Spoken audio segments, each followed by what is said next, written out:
S ಆತ್ಮೀಯ ಸ್ಪರ್ಧಾ ಮಿತ್ರರೇ, ವೆಲ್ಕಮ್ ಟು ಕ್ಲೇವರಾ ಇಂಡಿಯಾ ಅಕಾಡೆಮಿ. ನಾನು ಸಿದ್ಧವರ್. ಸ್ನೇಹಿತರೆ, ನಿನ್ನೆ ಒಂದು ವಿಡಿಯೋ ಮಾಡಿದೆ ಕ್ರೈಸ್ ನೋಟಿಫಿಕೇಶನ್ ಬಗ್ಗೆ. ಏನು 1710 ಪೋಸ್ಟ್ಗಳಿಗೆ ಸಂಬಂಧಿಸಿದಂತೆ ಬೋಧಕ ಮತ್ತು ಬೋಧಕೇತರ ಹುದ್ದೆಗಳಿಗೆ ಸಂಬಂಧಿಸಿದಂತೆ ಒಂದು ವಿಡಿಯೋ ಮಾಡಾಕಿದ್ದೆ. ಅದೇ ಸಂದರ್ಭದಲ್ಲಿ ಕೆಲವು ಸ್ಪರ್ಧಾ ಮಿತ್ರರು ಏನ್ ಮಾಡಿದೆ ಅಂದ್ರೆ, ಸರ್ VAO ಯಾವಾಗ ನೋಟಿಫಿಕೇಶನ್ ಆಗ್ತಿತ್ತು ಅಂತ ಪ್ರಶ್ನೆ ಕೇಳ್ತಾ ಇದ್ರು, ಮತ್ತು ಕೆಲವರು ಕಾಲ್ ಕೂಡ ಮಾಡ್ತಾ ಇದ್ರು, ಮತ್ತು ಕೆಲವರು ಮೆಸೇಜ್ ಕೂಡ ಮಾಡಿದ್ರು. ಸೊ ಹಾಗಾಗಿ ಇಲ್ಲಿರ್ತಕ್ಕಂಥ ಒಂದು ಏನು ಸರ್ಕಾರದ ಆದೇಶಕ್ಕೆ ಸಂಬಂಧಿಸಿದಂತ ಒಂದು ಲೆಟರ್ ಇತ್ತು. ಆ ಲೆಟರ್ ಅನ್ನ ನಿಮ್ ಮುಂದೆ ಪ್ರದರ್ಶನ ಮಾಡ್ತಾ ಇದ್ದೀನಿ. ಇಲ್ಲಿ ಏನಪ್ಪಾ ಲೆಟರ್ ಅಂತ ನೋಡೋದಾದ್ರೆ, ನಾವು ಇಲ್ಲಿ ನೋಡಿ, ಬೆಂಗಳೂರು ಕರ್ನಾಟಕ ಸರ್ಕಾರ ಸಚಿವಾಲಯ ಬಹುಮಡಿ ಕಟ್ಟಡದಿಂದ ಏನಂದ್ರೆ ದಿನಾಂಕ 3/1/2026 ಬಂದಿರತಕ್ಕಂತ ಈ ಲೆಟರು. ಈ ಲೆಟರ್ ಏನೈತೆ ಅಂದ್ರೆ, ಇದು ಎಲ್ಲಾ ಒಂದು ಜಿಲ್ಲೆಗಳ ಜಿಲ್ಲಾಧಿಕಾರಿಗಳಿಗೆ ಈ ಲೆಟರ್ ಅನ್ನ ಏನ್ ಮಾಡಿದ್ರು, ಸೆಂಡ್ ಮಾಡಿದ್ರು. ಏನಿದ್ರ ವಿಷಯ ಅಂದ್ರೆ, ಗ್ರಾಮ ಆಡಳಿತ ಅಧಿಕಾರಿ ಹುದ್ದೆಗಳನ್ನು ನೇರ ನೇಮಕಾತಿ ಮಾಡಿಕೊಳ್ಳುವ ಮೂಲಕ ಭರ್ತಿ ಮಾಡುವ ಕುರಿತಾಗಿ ಕೀ ಲೆಟರ್ ಅನ್ನ ಕೊಟ್ಟಿದ್ರು ಅವರು. ಏನು, ಈ ಗ್ರಾಮ ಆಡಳಿತ ಅಧಿಕಾರಿಗಳನ್ನ ಲಾಸ್ಟ್ ಟೈಮ್ ಕೂಡ ನೀವು ನೋಡಿದ್ರಿ, ಈಗ ನೇಮಕಾತಿ ಆಗಿತ್ತು. ಜಿಲ್ಲಾ ಎಲ್ಲಾ ಜಿಲ್ಲೆಗಳಿಗೆ ಸಂಬಂಧಿಸಿದಂತೆ ನೇಮಕಾತಿಯನ್ನ ಮಾಡ್ಕೊಂಡಿದ್ರು. ಅದು ಹಾಗೆ ಮುಂದುವರೆದು 2026 ಒಂದು ಹೊಸದಾಗಿ ನೇಮಕಾತಿಗಳು ಮಾಡ್ಕೊಳ್ಳೋದು ಒಂದು ಉದ್ದೇಶದಿಂದ ಈ ಒಂದು ಲೆಟರ್ ಹಾಕಿದ್ರು. ಸೊ ಇದರಲ್ಲಿ ಇರ್ತಕ್ಕಂಥ ವಿಷಯ ಏನಂದ್ರೆ, 2025 ಮತ್ತು 26ನೇ ಸಾಲಿನಲ್ಲಿ ಏನು ಸುಮಾರು 500 ಗ್ರಾಮ ಆಡಳಿತ ಅಧಿಕಾರಿ ಹುದ್ದೆಗಳನ್ನು ನೇರ ನೇಮಕಾತಿ ಮಾಡಿಕೊಳ್ಳುವ ಒಂದು ಉದ್ದೇಶದಿಂದ ಈ ಒಂದು ಲೆಟರ್ ಅನ್ನ ಕರ್ನಾಟಕದ ಎಲ್ಲಾ ಜಿಲ್ಲಾ ಅಧಿಕಾರಿಗಳಿಗೆ ಏನ್ ಮಾಡಿದಾರೆ ಅಂದ್ರೆ, ಸೆಂಡ್ ಮಾಡಿದ್ದಾರೆ. ಅಂದ್ರೆ ಯಾವ್ಯಾವ ಜಿಲ್ಲೆಯಲ್ಲಿ ಎಷ್ಟೆಷ್ಟು ಪೋಸ್ಟ್ಗಳಿದ್ದಾವ, ಆ ಜಿಲ್ಲೆ ಎಷ್ಟೆಷ್ಟು ಪೋಸ್ಟ್ ಖಾಲಿ ಇದ್ದಾವಲ್ಲ, ಆ ಒಂದು ಮಾಹಿತಿ ಕೊಡುವಂತ ಈ ಲೆಟರ್ ಅನ್ನ ಕಳಿಸಿದ್ರು.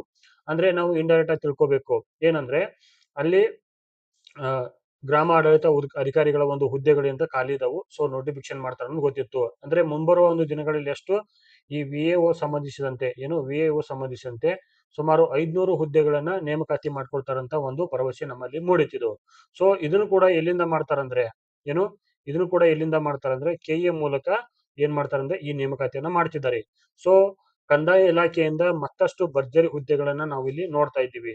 ಸೊ ನಮಗಿಲ್ಲಿ ಇರ್ತಕ್ಕಂಥ ಒಂದು ಪ್ರಾಬ್ಲಮ್ ಏನಾಗಿತ್ತಂದ್ರೆ, ನಾನು ನಿನ್ನೆ ವಿಡಿಯೋದಲ್ಲಿ ಕೂಡ ಹೇಳಿದೆ, ಗ್ರಾಮ ಪಂಚಾಯತಿ ಎಲೆಕ್ಷನ್ ಬಂದ್ರೆ ಲೇಟ್ ಆಗ್ಬಹುದು. ಮತ್ತೆ ಈ ನಮ್ಮ ಒಳ ಮೀಸಲಾತಿ ಸಂಬಂಧಿಸಿದಂತೆ, ಇಂಟರ್ನಲ್ ರಿಸರ್ವೇಶನ್ ಸಂಬಂಧಿಸಿದಂತೆ ಏನು 2/3/2026 ಹೈಕೋರ್ಟ್ ಸಂಬಂಧಪಟ್ಟಂತೆ ಏನ್ ಮಾಡುದು, ಒಂದು ಪ್ರಮುಖವಾದ ಆದೇಶವನ್ನು ಹೊರಡಿಸಬೇಕು. ಇಷ್ಟು ಬಿಟ್ರೆ ಏನೂ ಪ್ರಾಬ್ಲಮ್ ಇಲ್ಲ ಇಲ್ಲಿ. ಸೊ ಏನದು PUC ವಿದ್ಯಾರ್ಥಿಯನ್ನು ಹೊಂದಿರತಕ್ಕಂತ ಕೇವಲ PUC ವಿದ್ಯಾರ್ಥಿಯನ್ನು ಹೊಂದಿರತಕ್ಕಂತ ವಿದ್ಯಾರ್ಥಿ ಮಿತ್ರರಿಗೆ ಇದು ತುಂಬಾ ಹೆಲ್ಪ್ಫುಲ್ ಆಗುತ್ತೆ. ನೆಕ್ಸ್ಟ್ ಏನಂದ್ರೆ, ಏಜ್ ಕೂಡ ಎಕ್ಸ್ಟೆಂಡ್ ಮಾಡಿದ್ದಾರೆ ಇಲ್ಲಿ. ಎಷ್ಟು 5 ವರ್ಷಗಳ ಕಾಲ ಏಜ್ ಕೂಡ ಎಕ್ಸ್ಟೆಂಡ್ ಮಾಡಿದ್ದಾರೆ ಇದನ್ನ. ಸೊ ಇಲ್ಲಿ ಸಿಂಪಲ್ ಆಗಿ ತಿಳ್ಕೊಬೇಕಂದ್ರೆ, ನಾವು ಉದಾಹರಣೆಗೆ ಹೇಳ್ಬೇಕಂದ್ರೆ, OBC ಇದ್ದವರು ಮೊದಲಿಗೆ ಎಷ್ಟಿತ್ತು, 38 ವರ್ಷ ಇತ್ತು. ಇದಕ್ಕೆ 5 ವರ್ಷ ಸೇರಿಸ್ರಿ ಅಂದ್ರೆ ಸುಮಾರು 43 ವರ್ಷಗಳ ಯಾರು ವಯಸ್ಸನ್ನ ಹೊಂದಿರ್ತಾರ ಅವರು ಕೂಡ ಇಲ್ಲಿ ಏನ್ ಮಾಡಬಹುದು ಅಂತ ಪಾರ್ಟಿಸಿಪೇಟ್ ಮಾಡಿ ತಮ್ಮ ಒಂದು ಕನಸಿನ ಹುದ್ದೆಯನ್ನ ಪಡೆದುಕೊಳ್ಳಬಹುದು. ಸೊ ಕಮಿಂಗ್ ಡೇಸ್ ಅಲ್ಲಿ ಏನಂದ್ರೆ, ನಾ ಯಾಕೆ ಪ್ರತಿಯೊಂದು ನಿಮ್ಮ ಒಂದು ಹುದ್ದೆಗಳಿಗೆ ಸಂಬಂಧಿಸಿದ ಮಾಹಿತಿ ಕೊಡ್ತಾ ಇದ್ದೀನಿ ಅಂದ್ರೆ, ಇಲ್ಲಿ ಯಾವುದೇ ನನ್ನ ಒಂದು ದುರುದ್ದೇಶವಿಲ್ಲ. ಒಬ್ರು ಕಮೆಂಟ್ ಮಾಡಿದ್ರು, ಏನ್ ಕಮೆಂಟ್ ಮಾಡಿದ್ರು ಅಂದ್ರೆ, ನಿಮ್ಮ ಯೂಟ್ಯೂಬ್ ಗೋಸ್ಕರ ನೀವು ಸುಮ್ನೆ ಸುಳ್ಳು ಹೇಳ್ತೀರಿ ಅಂತ ಕಮೆಂಟ್ ಮಾಡಿದ್ರು. ಅದು ಅವರವರ ವಿಚಾರಕ್ಕೆ ಬಿಟ್ಟಂತ ವಿಚಾರಗಳು. ನನ್ನ ಕೆಲಸ ಏನು ಮಾಡೋದಂದ್ರೆ, ನಾನು ಕೇವಲ ಸರ್ಕಾರದ ಆದೇಶಗಳು ಮತ್ತು ನ್ಯೂಸ್ ಪೇಪರ್ ಅಲ್ಲಿ ಬರ್ತಕ್ಕಂಥ ವಿಚಾರಗಳನ್ನ ನಿಮ್ ಜೊತೆ ಶೇರ್ ಮಾಡ್ತಾ ಹೋಗ್ತಾ ಇದ್ದೀನಿ. ಸೊ ಅಷ್ಟು ಬಿಟ್ಟರೆ ನನಗೆ ಬೇರೆ ಯಾವುದೋ ಉದ್ದೇಶ ಇಲ್ಲ, ಅದ್ರ ಅವಶ್ಯಕತೆನೂ ನನಗಿಲ್ಲ. ಸೊ ನಿಮ್ಗೆ ಏನಾದ್ರು ಡೌಟ್ಸ್ ಗಿಟ್ಸ್ ಇದ್ರೆ ನೀವು ಕೂಡ ಏನ್ ಮಾಡಿದ್ರೆ ನನಗೆ ಕಮೆಂಟ್ ಅಲ್ಲಿ ಮಾಡ್ಬೋದು, ಅಥವಾ ಫೋನ್ ಅಲ್ಲಿ ಮಾಡ್ಬೋದು, ಅಥವಾ ಮೆಸೇಜ್ ಕೂಡ ಮಾಡ್ಬೋದು. ಸೊ ಈ ಗ್ರಾಮ ಆಡಳಿತ ಅಧಿಕಾರಿಗೆ ಸಂಬಂಧಿಸಿದಂತೆ ಏನು VAO ಅಧಿಕಾರಿಗೆ ಸಂಬಂಧಿಸಿದಂತೆ ಕಮಿಂಗ್ ಡೇಸ್ ಅಲ್ಲಿ ಕೂಡ ನಾವು ಏನ್ ಮಾಡ್ತಾ ಇದೀವಿ ಅಂದ್ರೆ, ಈ ಟೆಸ್ಟ್ ಸಿರೀಸ್ ಕೂಡ ಕೊಡ್ತಾ ಇದೀವಿ. ನೆಕ್ಸ್ಟ್ ಏನಂದ್ರೆ, ಇದು ಕಂಪ್ಲೀಟ್ ಆಗಿರ್ತಕ್ಕಂಥ group C syllabus. Group C syllabus. ಇಲ್ಲಿ ಹೆಚ್ಚಾಗಿ ಪ್ರಶ್ನೆಗಳು ಏನೇನ್ ಕೇಳ್ತಾರೆ ಅಂದ್ರೆ, ಗ್ರಾಮ ಆಡಳಿತಕ್ಕೆ ಸಂಬಂಧಿಸಿದಂತ ಪ್ರಶ್ನೆಗಳನ್ನ ಕೇಳ್ತಾರೆ. ವಿಶೇಷವಾಗಿ ಪಂಚಾಯತ್ ರಾಜ್ ಸಂಬಂಧಪಟ್ಟಂತ ಕ್ವಶನ್ ಕೇಳ್ತಾರೆ. ಇಲ್ಲಿ ಏನಂದ್ರೆ, ಪಂಚಾಯತ್ ರಾಜ್ ನೋಡ್ರಿ, 73ನೇ ತಿದ್ದುಪಡಿ 243 ಮತ್ತೆ 243 ವರೆಗೂ ಕೂಡ ನಾವಿಲ್ಲಿ ಆರ್ಟಿಕಲ್ ಗಳನ್ನ ನೋಡ್ತಾ ಬರ್ತೀವಿ. ಇಲ್ಲಿ ಏನಪ್ಪಾ ಅಂದ್ರೆ, ಪಂಚಾಯತ್ ರಾಜ್ ಯಾವ ತರ ಬೆಳವಣಿಗೆ ಹೊಂತು, ಪಂಚಾಯತ್ ರಾಜ್ ಬಂದಿರತಕ್ಕಂತ ಸಮಿತಿಗಳು ಯಾವುದು, ಇಲ್ಲಿಂದ ಬಲವಂತರಾವ್ ಮೆಹ್ತಾ ಸಮಿತಿಗಳನ್ನ ಹಿಡ್ಕೊಂಡು LM ಸಿಂಘ್ವಿ ಸಮಿತಿವರೆಗೆ, ಅಂದ್ರೆ ಈ ಸಾಂವಿಧಾನಿಕ ಸ್ಥಾನಮಾನವನ್ನು ಪಡೆದಿರ್ತಕ್ಕಂಥ ಸಾಂವಿಧಾನಿಕ ಸ್ಥಾನಮಾನವನ್ನು ರೆಫರ್ಡ್ ಮಾಡಿರ್ತಕ್ಕಂಥ ಈ ಸಮಿತಿಗಳನ್ನ ನಾವಿಲ್ಲಿ ನೋಡ್ತಾ ಬರ್ತೀವಿ. ಸೊ ಹಾಗೆ ಸಂವಿಧಾನದಲ್ಲಿ ಉಲ್ಲೇಖಿಸಲ್ಪಟ್ಟ ಕೆಲವು ವಿಚಾರಗಳನ್ನು ಕೂಡ ನಾನು ನಿಮ್ ಜೊತೆ ಇಲ್ಲಿ ಹಂಚ್ಕೋತಾ ಹೋಗ್ತೀನಿ. ಏನಂದ್ರೆ 73ನೇ ತಿದ್ದುಪಡಿಯ ಸಂಪೂರ್ಣವಾದ ಮಾಹಿತಿಗಳನ್ನ ಕೂಡ ನಾವಿಲ್ಲಿ ನೋಡಬಹುದು. ಆಮೇಲೆ ಪಂಚಾಯತ್ ರಾಜ್ ಸಂಬಂಧಪಟ್ಟಂತೆ ಮುಗಿದಾದ್ಮೇಲೆ ಇಲ್ಲಿ ನಮ್ಮ ಸಹಕಾರಿ ಸಂಘಗಳಿಗೆ ಸಂಬಂಧಪಟ್ಟಂತ ಸಹಕಾರಿ ಸಂಘಗಳಿಗೆ ಸಂಬಂಧಿಸಿದಂತೆ ಸಹಕಾರಿ ಸಂಘಗಳಿಗೆ ಸಂಬಂಧಿಸಿದ ಪ್ರಶ್ನೆಗಳನ್ನ ಕೇಳ್ತಾರ. ಸೊ ಇದಕ್ಕೆ ಯಾವ್ದು ಸಹಕಾರಿ ಸಂಘ ಸಂಬಂಧಪಟ್ಟಂತೆ ಮಸ್ತ್ ಬುಕ್ಸ್ ಯಾವ್ದಂದ್ರೆ ಸಹಕಾರಿ ಮಾರ್ಗದರ್ಶಿ ಅಂತ ಏನು ಸಹಕಾರಿ ಮಾರ್ಗದರ್ಶಿ ಅಂತ ಒಂದು ಬುಕ್ಸ್ ಬರುತ್ತೆ. ಈ ಬುಕ್ಸ್ ಗಳನ್ನ ತೆಗೆದುಕೊಡ್ರಿ, ಬಹಳ ಬಹಳ ಇಂಪಾರ್ಟೆಂಟ್. ಏನಕ್ಕಂದ್ರೆ ಇದನ್ನ ಕರ್ನಾಟಕ ಸಹಕಾರ ಮಹಾಮಂಡಳಿ ಕರ್ನಾಟಕ ಸಹಕಾರ ಮಹಾಮಂಡಳಿ ಏನನ್ನ ಪ್ರಕಟಣೆ ಮಾಡಿತ್ತು. ಇದು ಗೌರ್ಮೆಂಟ್ ಎಡಿಷನ್.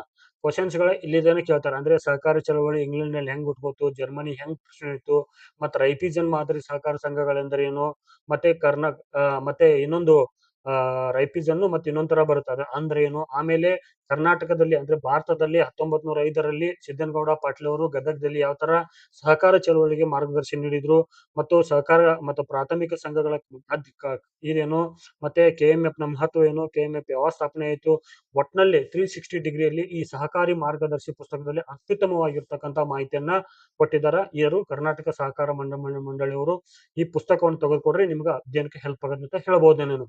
ಇನ್ನು ಇದೇ ಒಂದು ಸಂದರ್ಭದಲ್ಲಿ ಇನ್ನೊಂದು ಪ್ರಶ್ನೆ ಬರ್ಬೋದು ನಿಮಗೆ ಇಲ್ಲಿ. ಈ ಭೂ ಸುಧಾರಣೆಗಳು ಟಾಪಿಕ್ ಬರುತ್ತೆ ಇಲ್ಲಿ. ಭೂ ಸುಧಾರಣೆಗಳು ಸಂಬಂಧಪಟ್ಟಂತ ಪ್ರಮುಖವಾದ ಮಾಹಿತಿಗಳು ಬರುತ್ತಿಲ್ಲಿ. ಸೊ ಇಲ್ಲಿ ಏನಂದ್ರೆ 1964ರ ಒಂದು ಕಾಯ್ದೆಯ ಮೂಲಕ ಮತ್ತು ಬೆಳವಣಿಗೆಯ ಮೂಲಕ ಏನೇನಾಯ್ತು ಅನ್ನೋದನ್ನ ನೋಡ್ಬೋದು ನಾವು. ಮತ್ತೆ ಬಿಡಿ ಜತ್ತಿ ಸಮಿತಿ ಹಿಡ್ಕೊಂಡು ಮೊನ್ನೆ ಬಿಜೆಪಿ ಗೌರ್ಮೆಂಟ್ ಇದ್ದಾಗ 2023ರಲ್ಲಿ 78B ಮತ್ತು 79A ತಿದ್ದುಪಡಿಗಳನ್ನ ಕಾಯ್ದೆ ಕಾನೂನುಗಳನ್ನ ತಿದ್ದುಪಡಿ ಮಾಡ್ತಾರೆ ಕಾಯ್ದೆಗೆ. ಆ ಒಂದು ಅಲ್ಲಿರ್ತಕ್ಕಂಥ ಆರ್ಟಿಕಲ್ ಗಳನ್ನ ನೋಡ್ಕೊಡ್ರಿ, ತುಂಬಾ ಹೆಲ್ಪ್ಫುಲ್ ಆಗುತ್ತೆ.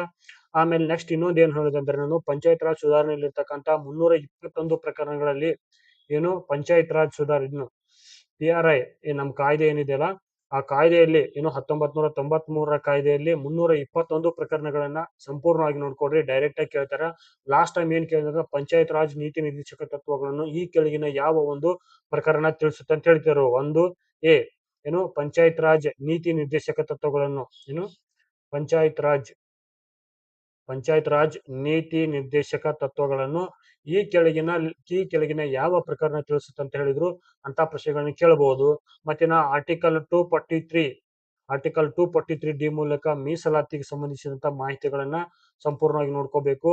ಆಮೇಲೆ 243I ಹಣಕಾಸು ಕರ್ನಾಟಕ ಹಣಕಾಸು ಇರ್ಬೋದು. ಆಮೇಲೆ ಕರ್ನಾಟಕ ರಾಜ್ಯ ಚುನಾವಣಾ ಆಯೋಗಗಳು ಇರ್ಬೋದು. ಯಾಕಂದ್ರೆ ಕರ್ನಾಟಕದಲ್ಲಿ ಇರ್ತಕ್ಕಂಥ ಪಂಚಾಯತ್ ರಾಜ್ ಚುನಾವಣೆ ಮಾಡೋರು ಯಾರಂದ್ರೆ ರಾಜ್ಯ ಚುನಾವಣಾ ಆಯೋಗ. ಇದು ಸಂಬಂಧಪಟ್ಟಂತ ಮಾಹಿತಿಗಳನ್ನ ನೀವು ತಿಳ್ಕೊಬೇಕು. ನೆಕ್ಸ್ಟ್ ಏನಂದ್ರ PUC second year book, social science book ತುಂಬಾ ಇಂಪಾರ್ಟೆಂಟ್ ಆಗುತ್ತೆ ಇಂಥ ಒಂದು ಪರೀಕ್ಷೆಗಳಲ್ಲಿ. ಆ ಪರೀಕ್ಷೆಗೆ ಸಂಬಂಧಿಸಿದಂತೆ ನೋಡ್ರಿ, ಇದು ಯಾವ ಬುಕ್ಸ್ ಓದ್ಬೇಕು ಅನ್ನೋ ಮ್ಯಾಟರ್ ಆಗುತ್ತೆ ಇಲ್ಲಿ. PUC ಸೆಕೆಂಡ್ ಇಯರ್ ಸೋಷಿಯಾಲಜಿ ಅಂದ್ರೆ ಸಮಾಜಶಾಸ್ತ್ರ. ಈ ಸಮಾಜಶಾಸ್ತ್ರ ಪುಸ್ತಕವನ್ನ ಕಂಪ್ಲೀಟ್ ಆಗಿ ಓದ್ಕೊಡ್ರಿ. ಯಾಕಂದ್ರೆ ಇಲ್ಲಿರ್ತಕ್ಕಂಥ ಪ್ರಶ್ನೆಗಳು ಡೈರೆಕ್ಟ್ ಆಗಿ ಕೇಳ್ತಿದ್ದಾರೆ ಇಲ್ಲಿ ಏನಂದ್ರೆ ಲಾಸ್ಟ್ ಟೈಮ್ ನೋಡಿದಾಗ MN ಶ್ರೀನಿವಾಸ್ ಅವರ ಸಂಸ್ಕೃತೀಕರಣ ಕೇಳಿದ್ರು, ಪ್ರಬಲ ಜಾತಿ ಅಂದ್ರೆ ಏನ್ ಕೇಳಿದ್ರು, ಆಮೇಲೆ ಜನಾಂಗಗಳ ಕುರಿತಾಗಿ ಕೇಳಿದ್ರು. ಟಾಪಿಕ್ ಫಸ್ಟ್ ಅಲ್ಲೇ ಜನಾಂಗ ಕುರಿತಾಗಿ ಸಂಪೂರ್ಣವಾದ ಮಾಹಿತಿಯನ್ನು ನೋಡ್ತೀವಿ. ಭಾರತದಲ್ಲಿರ್ತಕ್ಕಂಥ ಜನಾಂಗ ಯಾವ್ದಾದ್ರು ಕೇಳ್ತಿದ್ರು ಅಂದ್ರೆ ಇಲ್ಲಿರ್ತಕ್ಕಂಥ ನಾವು ಮೆಡಿಟೇರಿಯನ್, ನಾರ್ಡಿಕ್, ಆಸ್ಟ್ರೋಪ್ರೋಸ್ಟಲಾಯ್ಡ್, ದ್ರಾವಿಡಿಯನ್, ಮಂಗೋಲಾಯ್ಡ್ ಎಲ್ಲಾ ಒಂದು ಜನಾಂಗಗಳಿಗೆ ಸಂಬಂಧಪಟ್ಟ ಸಂಪೂರ್ಣವಾದ ಮಾಹಿತಿಗಳನ್ನು ನಾವಿಲ್ಲಿ ನೋಡಬಹುದು. ನೆಕ್ಸ್ಟ್ ಏನಂದ್ರೆ ಇದೇ ಟಾಪಿಕ್ಗಳಲ್ಲಿ ಸಮಾಜಶಾಸ್ತ್ರದಲ್ಲಿ ರೈತರ ಚಳವಳಿಗೆ ಸಂಬಂಧಿಸಿದಂತೆ ಸಂಪೂರ್ಣವಾದ ಮಾಹಿತಿಗಳನ್ನು ಇಲ್ಲಿ ಕೊಟ್ಟಿದ್ದಾರೆ. ಇನ್ನು ಬುಡಕಟ್ಟು ಚಳವಳಿಗೆ ಸಂಬಂಧಿಸಿದಂತೆ ಬುಡಕಟ್ಟು ಜನಾಂಗಗಳ ಒಂದು ದಂಗೆಗಳಿಗೆ ಸಂಬಂಧಿಸಿದಂತೆ ಸಂಪೂರ್ಣವಾದ ಮಾಹಿತಿಗಳನ್ನ ಇಲ್ಲಿ ಕೊಟ್ಟಿದ್ದಾರೆ ಅಂತ ಹೇಳ್ಬೋದು ನಾನು. ನೆಕ್ಸ್ಟ್ ಏನಂದ್ರೆ ಸಮಾಜಶಾಸ್ತ್ರದಲ್ಲಿ ಇರ್ತಕ್ಕಂಥ ಇಲ್ಲಿ ಏನಂದ್ರೆ ಅವಿಭಕ್ತ ಕುಟುಂಬ ಸಂಬಂಧಿಸಿದಂತೆ ಪ್ರಮುಖವಾದ ಮಾಹಿತಿಗಳನ್ನು ಕೂಡ ಇಲ್ಲಿ ಕೊಟ್ಟಿದ್ದಾರೆ. ಇನ್ನು ಬುಡಕಟ್ಟಿಗಳಿಗೆ ಮತ್ತು ಪರಿಶಿಷ್ಟ ಜಾತಿ ಮತ್ತು ಪರಿಶಿಷ್ಟ ಬುಡಕಟ್ಟಿಗಳಿಗೆ ಯಾರ್ಯಾರು ಏನೇನ್ ಕೊಟೇಶನ್ ಕೊಟ್ರು ಅಂತ ಬರುತ್ತೆ ಇಲ್ಲಿ. ಇನ್ನು ಇಲ್ಲಿ ಒಂದು ಉದಾಹರಣೆ ಕೊಡ್ತೀನಿ. ಇಲ್ಲಿ ಬುಡಕಟ್ಟು ಜನಾಂಗಗಳಿಗೆ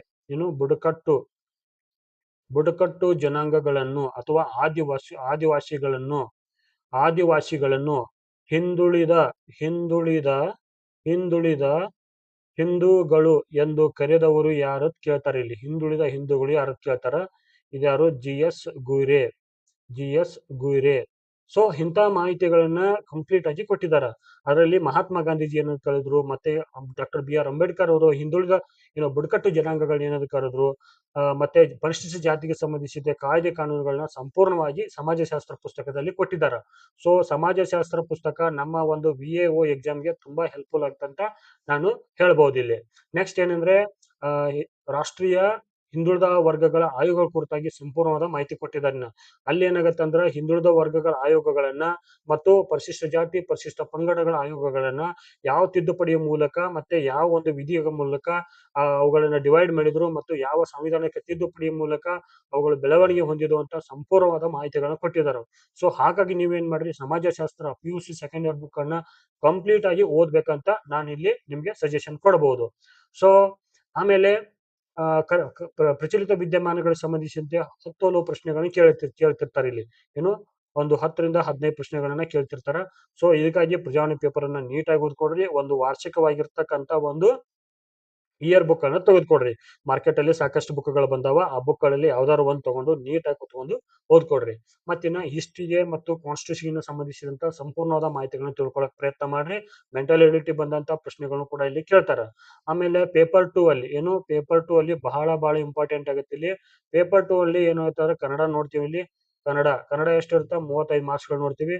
ಇನ್ನು ಸಾಮಾನ್ಯ ಇಂಗ್ಲಿಷ್ ಇರುತ್ತಾ, ಇಲ್ಲಿ ಎಷ್ಟು ನೋಡ್ತೀವಿ ನಾವು 35 ಮಾರ್ಕ್ಸ್ಗಳನ್ನ ನೋಡ್ತೀವಿ.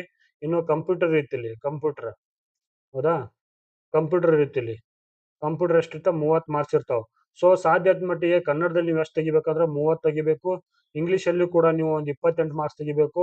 ಇಲ್ಲಿ ಕೂಡ ಒಂದು 23 ಮಾರ್ಕ್ಸ್ ಮಿನಿಮಮ್ ತೆಗಿಬೇಕು. ಇಲ್ಲಿ ಅಪಾಯಿಂಟ್ ಆಗ್ಬೇಕಾರೆ ನೋಡ್ರಿ, 30, 28, 58 ಆಯ್ತು. 58 ಒಂದು ಸಾರಿ 58 ಒಂದು 78, 81 ಮಾರ್ಕ್ಸ್ ಗಳನ್ನ ನೀವು ಮಿನಿಮಮ್ ಈ ಲೆವೆಲ್ ತೆಗೆದು ಬಿಟ್ರೆ, ಆಮೇಲೆ ಇದಕ್ಕೆ GK ಯಲ್ಲಿ ಒಂದು 70, 150 ಸ್ಕೋರ್ ಅನ್ನ ನೀವು ಆರಾಮಾಗಿ ಮಾಡ್ಬೋದು. ಅಂದ್ರೆ ಸ್ಟ್ರಾಟಜಿ ಮಾಡ್ಬೇಕು.